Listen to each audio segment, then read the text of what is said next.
Italiens, on se retrouve aujourd'hui pour une nouvelle vidéo Akita The Real Life. Attention, aujourd'hui c'est une vidéo sur le cru. Alors il y en a beaucoup qui m'ont demandé cette vidéo tout simplement parce que mes Akita sont au cru depuis, il me semble, plus de 2 ans. Tout se passe merveilleusement bien, je ne reviendrai absolument pas aux croquettes. Alors j'espère que je vais pas en décevoir dans le sens où je ne vais pas vous dire comment vous devez faire avec votre Akita. Pourquoi ?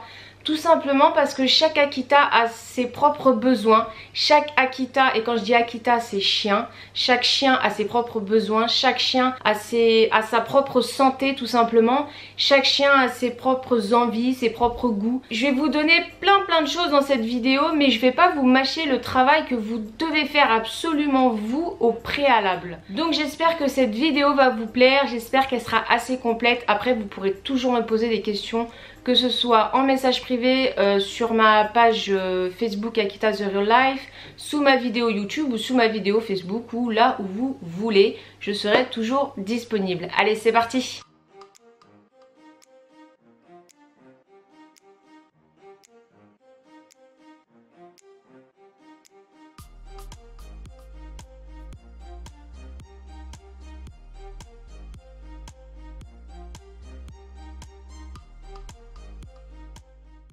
Alors c'était à cause de Yuki, grâce à Yuki. Tout simplement pourquoi? Parce que Yuki, on va dire entre le moment où on l'a eu et le moment où on l'a passé au cru, c'était vraiment pas ça niveau digestion. Les selles c'était une catastrophe et tout simplement au niveau de sa santé. Yuki, bébé et jeune, a toujours eu des selles qui étaient vraiment, je suis désolée du terme, mais dégueulasse. Ça a toujours été moulé au départ et encore ça c'était vraiment quand c'était le top et ça se transformait en bouse voire liquide, souvent des glaires, parfois du sang dans les selles. Quand je dis liquide c'était vraiment très liquide, il nous faisait souvent des diarrhées, on se retrouvait souvent chez le vétérinaire. Les sacs à crottes, quand je devais ramasser la bouse de Yuki, les sacs à crottes que vous mettez donc bien toute la main dedans pour essayer de récupérer, ça tombait sur les côtés tellement il y avait une quantité de merde qui n'était pas possible. L'odeur, j'en parle pas.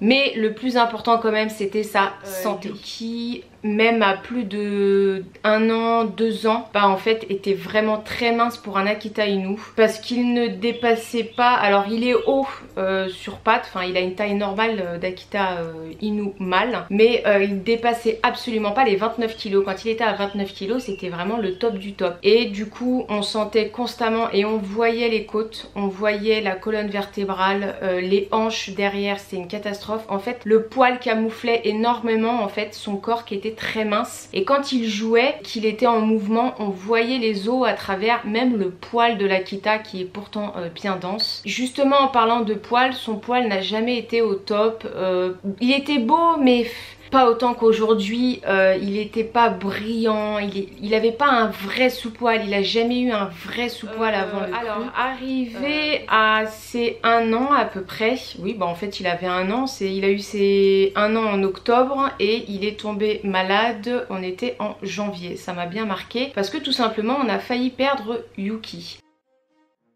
Yuki tombe malade, pour changer une diarrhée mais cette fois-ci très importante, direction le vétérinaire. Médicaments, piqûres, etc. Retour à la maison, en quelques jours la diarrhée dégénère. Celle de pire en pire, Yuki de plus en plus mal, ne mange plus, ne boit plus, ne bouge plus, malgré les médicaments. Retour chez le vétérinaire, remédicaments. Incompréhension de notre part face à l'inaction du vétérinaire. Yuki allongé, limite mort sur la table d'examen. Retour à la maison, le soir même, Yuki veut rester seul, dehors, dans le froid, ne veut plus de notre présence et se laisse complètement mourir.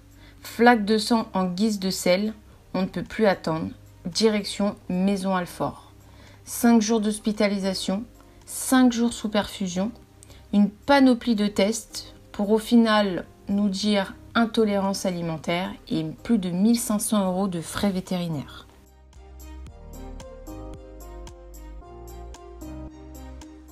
Personnellement, du coup, je me suis inscrite sur un groupe, c'est la tribu carnivore. Enfin, de toute façon, je vous donnerai en barre d'infos, donc en dessous, je vais vous mettre tous les liens. Je vous mettrai tout ce qu'il vous faut justement. Donc, je suis allée sur ce fameux groupe où il y a beaucoup de fichiers, il y a beaucoup de lectures, il y a le site internet.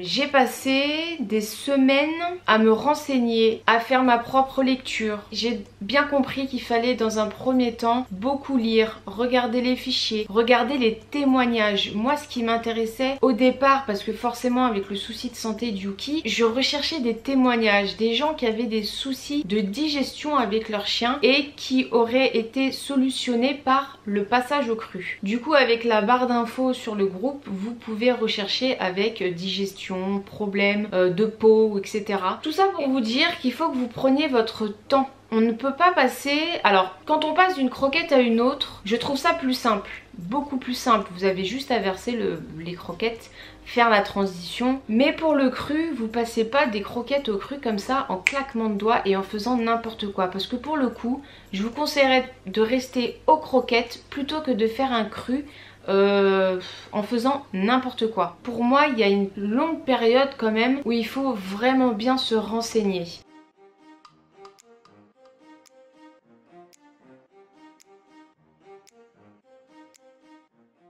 Il faut tout simplement déjà voir où est-ce que vous allez prendre votre viande. Vous avez la possibilité de prendre sur des sites internet où ils vendent en gros.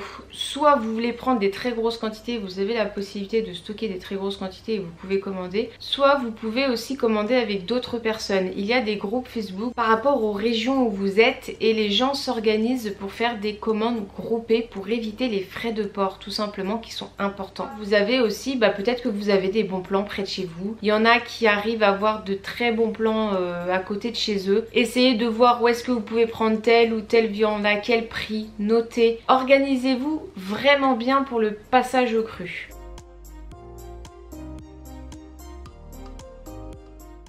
Donc une fois que vous commencez le cru, vous inquiétez pas, votre chien va avoir plus ou moins un laps de temps où il va y avoir des selles assez liquides. Alors soit vous avez de la chance et c'est plutôt pas mal, plutôt moulé, un petit peu liquide, mais c'est plutôt pas mal. Et il y en a qui ont beaucoup de mal quand même à s'adapter. Il y a des chiens qui mettent beaucoup plus de temps que d'autres.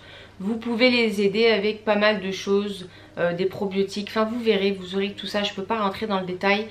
Faites vous-même vos propres recherches, mais no panique. Par contre, il faut quand même surveiller, regarder les selles, comment elles sont, demander conseil sur le groupe quand vous êtes passé au cru. Voilà, il est aussi là pour ça, pour aider les gens à passer au cru, à les aider à ce que le chien s'adapte, à donner des petits conseils. Donc n'hésitez pas, il y en a beaucoup qui le font, donc faut surtout pas hésiter. Donc voilà, je vais pas rentrer plus dans le détail, je vous promets que vous allez tout voir. Je me répète, mais je peux pas vous dire faites comme ci, faites comme ça, telle info, sinon il faudrait que je prenne une info et que je fasse une vidéo dessus. C'est vraiment à vous de faire vos recherches. Je vous promets que sur les fichiers que je vais vous donner, sur les liens que je vais vous donner, vous avez tout ce qu'il vous faut, toutes les informations.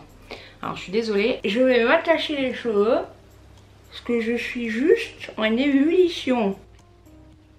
Hop, hop, hop.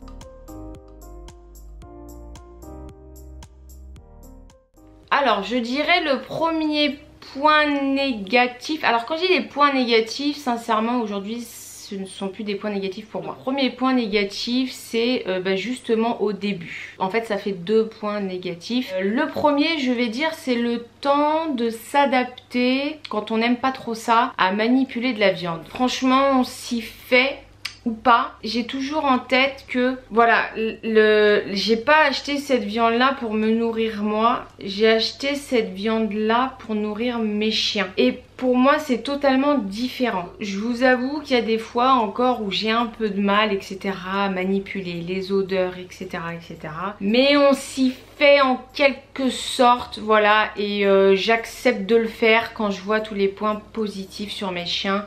quand je vois le plaisir, etc. Enfin ça j'en parlerai après. La deuxième partie de ce point là du fait de s'y faire, c'est justement de trouver sa propre organisation. Donc au début vous allez être un peu perdu, il y aura des trucs partout, ça va être un petit peu dur peut-être, plus ou moins selon les personnes, selon si vous êtes organisé ou non. Et au départ vous allez peut-être mettre des heures à couper les viandes, à voir comment vous faites, parce que vous n'avez pas encore cette organisation là, cette habitude là. Vous allez apprendre petit à petit, ah ouais bon la prochaine fois je ferai comme ça parce que ça sera peut-être plus simple, plus rapide, et vous allez petit à petit vous adapter. Au début je mettais beaucoup de temps à tout couper, c'était juste horrible, j'étais crevée, mais voilà, je voulais le faire parce que c'était pour le bien de mes chiens et voilà, j'étais hyper motivée. Aujourd'hui je mets peut-être la moitié du temps de ce que je mettais au départ. Le second point négatif, forcément par rapport aux croquettes, où vous achetez le paquet, vous ouvrez le paquet, je prends les croquettes, je mets dans la gamelle. Je peux pas dire, il n'y a pas plus simple. Effectivement, il faut aller chercher la viande ou se la faire livrer. Il faut un temps plus ou moins important si vous êtes tout seul, si vous êtes deux, si vous êtes trois à faire. Il faut effectivement le temps de préparer. Moi comment je fais, tout simplement moi je vais en fait acheter la viande le matin et l'après-midi je me prends, je crois que ça doit prendre au moins 2 heures, 1h30, 2 heures si je suis toute seule ou non à le faire pour tout préparer, pour couper. Mais vous verrez, je vais faire une petite vidéo là-dessus, enfin une petite vidéo, il y aura un petit passage là-dessus donc je vais pas préciser, mais effectivement c'est plus long que les croquettes. Logique, il n'y a pas plus simple que de donner des croquettes. Pour un peu relativiser la chose, je fais les préparations on va dire toutes les 5 semaines, 6 si j'ai des petites choses à donner, des proies, des carcasses à donner à côté. Donc concrètement consacrer une journée ou une demi-journée pour que mes chiens puissent avoir une nourriture de qualité et qui leur convient, et avec tous les points positifs que ça apporte, je suis totalement pour leur consacrer ma journée pour ça. Alors, un autre point négatif effectivement c'est de pouvoir stocker, et ça je sais que c'est ce qui pose le plus de problèmes entre guillemets, c'est ce qui est le plus souvent relevé quand des gens veulent passer au cru, par exemple quand on est en appartement. Au départ j'utilisais, vous verrez, un congélateur donc en colonne avec 2 Akita, je remplissais 3 bacs pour 5 semaines. Ou sinon vous avez aussi des petits congélateurs en bac, voilà, enfin là on voit pas hein. Mais vous avez les petits congélateurs aussi, je suis sûre qu'il y a plein de petites solutions pour trouver, pour s'organiser. Sincèrement, je prenais pas beaucoup de place avec les portions de mes chiens. Vous pouvez, je suis sûre, pour un Akita, utiliser 2 bacs de congélateur pour 1 mois ou peut-être 3 semaines. Mais on peut toujours s'organiser. Mais effectivement, voilà, c'est un des points négatifs. Ça prend moins de place que des croquettes. Et effectivement. Et je dirais le dernier point négatif, c'est les vacances. On se pose beaucoup la question, comment on va faire si on part en vacances? Alors je suis déjà partie en vacances avec mes Akita, et du coup comment j'ai fait? Tout simplement, alors je l'ai déjà fait en été et je l'ai déjà fait en hiver. Comment j'ai fait? Pour une semaine j'ai tout simplement réussi à mettre les 6 portions, parce qu'il y a le temps de voyage dedans, hein, on reste jamais 7 jours complets. J'ai toujours réussi à mettre toutes les portions dans une grosse glacière tout simplement. L'avantage l'hiver c'est que au ski tout simplement je laissais la glacière dehors parce qu'il faisait juste très froid, et en fait les blocs de glace restaient congelés dans la glacière. En été tout simplement il fallait vérifier qu'il y a il faut vérifier que vous ayez un congélateur sur place, ou sinon voilà, je ramenais pas une semaine mais peut-être 2-3 jours de portions, ou je rapportais des petites choses à prendre en plus, par exemple des boudins de panse, où vous avez des boudins de mélange de viande ou de viande. Vous avez, vous verrez sur les sites internet des plaques, ce genre de choses. Ça je ne le conseille pas pour tous les jours, mais par contre effectivement ça peut dépanner pour les vacances.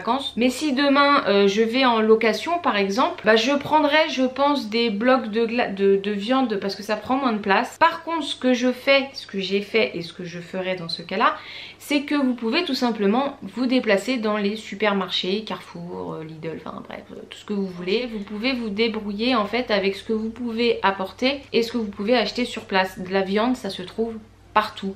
Donc en fait c'est pas vraiment un inconvénient, dans le sens où vous pouvez acheter la viande là où vous allez tout simplement.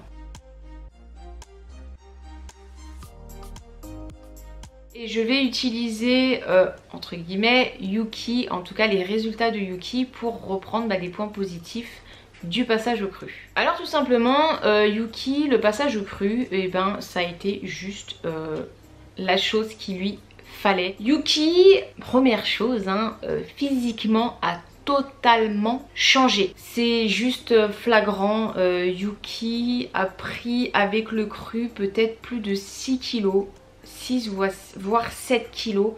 Les kilos qui lui manquaient tout simplement en tant qu'un Akita Inu mâle. Le plaisir de ne plus voir ses côtes. Le plaisir de ne plus voir sa colonne vertébrale, de sentir ses hanches, ses os, de voir un peu de la chair, tout simplement. Il a pris du poids dès qu'il est passé au cru. Tout simplement pourquoi? Parce qu'il a commencé à assimiler ce qu'il mangeait. Donc comparativement aux grosses bouses, des kilos de bouse et de liquide, de crottes dégueulasses qui puent, je suis passée à des petites crottes de petits chiens. Donc en fait c'est juste hallucinant. Je passais vraiment d'une bouse où j'avais du mal à tenir l'énorme crotte dans la main et que ça tombait et que je ne pouvais pas tout ramasser, à en fait un sac où je peux prendre les crottes de Yuki, les crottes de Yume, et je pourrais en prendre 10 fois comme ça dans le même sac. Des selles qui sont devenues moulées, donc ça je ne connaissais pas. Des petites selles, point positif prise de poids, point positif les selles qui deviennent quand même moins odorantes, moulées, belles. Ça reste des crottes mais elles sont belles quand même. Sur Yuki, donc niveau digestion, ça a été le top of the top, ça a été réglé. Donc ça c'était un très gros problème de santé chez Yuki qui a été réglé. Ensuite, toujours physiquement, mais c'est aussi la santé. Ça a été la santé, qu'est-ce que je dis, n'importe quoi. La peau, le poil. Comme je vous l'ai dit, Yuki n'avait pas un vrai sous-poil, un beau sous-poil. Il avait un beau poil. Enfin c'est ce que je pensais. Je pensais qu'il avait un beau poil d'Akita. En tout cas ce qui est sûr c'est qu'il avait pas de vrai sous-poil. Moi je pouvais toujours écarter et voir tout de suite la peau. Et là il m'a sorti un poil. Je ne le lavais pas plus. Je ne le brossais pas plus qu'avant. Un poil brillant, un poil doux. Et un sous-poil mais de dingue. Et en fait depuis j'ai des vrais mus. Avant j'avais pas de mus parce que tout simplement il avait pas de sous-poil à perdre. Même s'il perdait toujours du poil, mais ça n'a rien à voir. Le cru apporte vraiment une qualité de santé niveau interne mais aussi externe, le poil, la peau, la digestion, c'est incroyable. Vous verrez, regardez les témoignages, il y a vraiment des témoignages qui sont très intéressants. Moi personnellement je ne reviendrai pas aux croquettes.